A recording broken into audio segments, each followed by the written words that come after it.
Kamal ka Noor Online Tech. Noor Online Tech and Noor Online Technology. Mimo ba dobadan en yos ke YouTube ke je ba je ngetin ka ba dobadan en yos ke Facebook ke je ba je ngeja gwasamene ka ba na course ne ba tin la nying technology ka bukon ka link ka tung nasan gwasame you know ba na tung wana long ti de konang niam ke kwi technology ka bi kon kalet te ka dong wan long to go dong de rande ka ngai gwasame ka Noor Online Tech. Noor Online Tech jene version dong Noor Online TV. Gwasame ba ku ngeni nying technology ka karwade. Miti kariya ko dere YouTube dere jalabidi, dere YouTube dere video dere ja upload di. No. Kia do badan en dere Gmail akan dere jalabidi. Bi ngai gwasame ka Noor Online Tech. Anyok muguru jeno Facebook dere ja use di. Kiro do badan dere video dere ja upload ke je. Kia diri tong wan chet ko mugur jeno bi follower ko bi ka to ki bi ka hai diri jalare di ba ka nyodo gwasame anya gwada dara diri akandu diri je protect ka kan channel reality ki ka social media YouTube Facebook ken tin diala ko ken but then ba focus kun ka YouTube ken Facebook so mi jira am gor ngaten kona lat ko rodian gwasame birin diala content gor ken wode ngaj bi ka ling ka Noor Online Tech. Ko ojin dong ajira am jirit gwasame ka jan channel meni go reje an ojin they subscribe ka channel me ko be jilok bo in the long run. Di lar no on wala che jibulok but ka gwada tin yam dere jilok ti gla na we choose ka technology. Me ka nat kan ka ren realika ka kor gwa ber che gwitin long ka che charlong ko do badan en de Noor Tech de je lep ka ja do badan de na ngi ka ja ka social media chit ke YouTube chit ke Facebook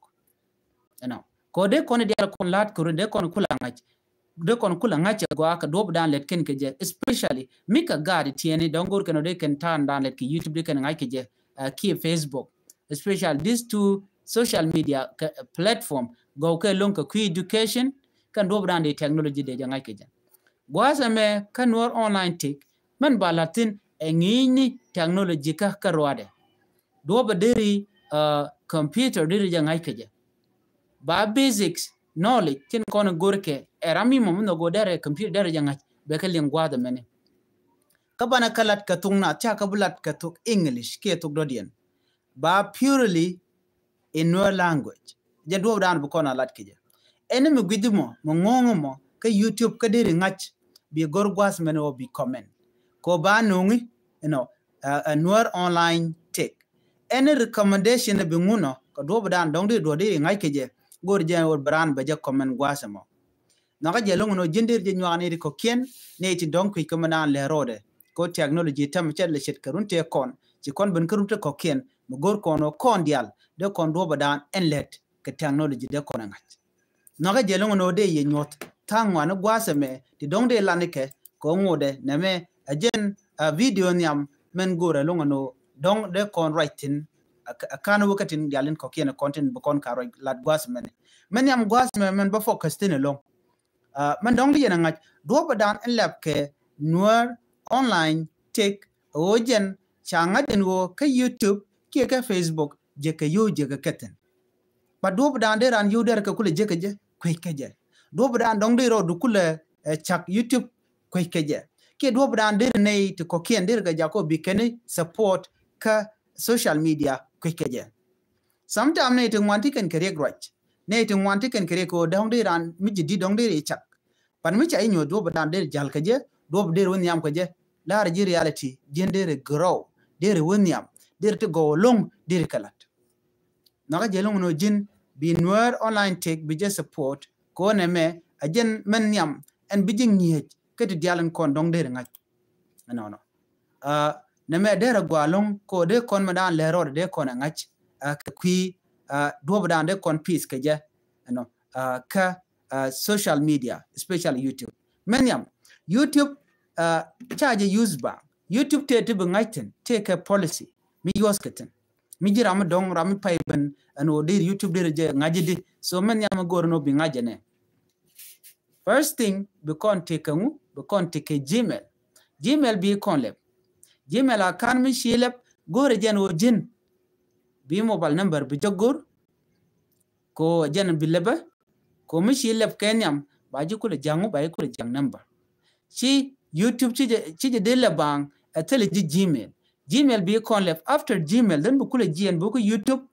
Then be channel be jokule olep. Tia kare udila kam karan mugure be channel be jalep.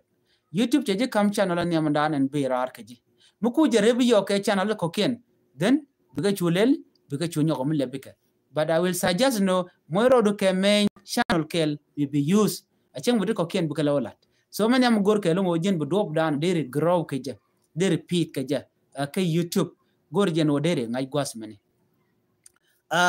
Kajan nor online take gwasame gwada dan ba ro ki YouTube ba ro ki Facebook ka bu kon right ke digital skill dan de kon jek nona tete bi ngai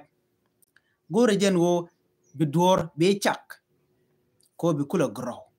ci dor mi ci lor ci lonka chak den ba ji mo ka klo gwada me do dan de ron yam kaje ko me kan jogno werene ci de me long do dan de ron yam kaje so ne me am gorana ba ngajala to mendo dien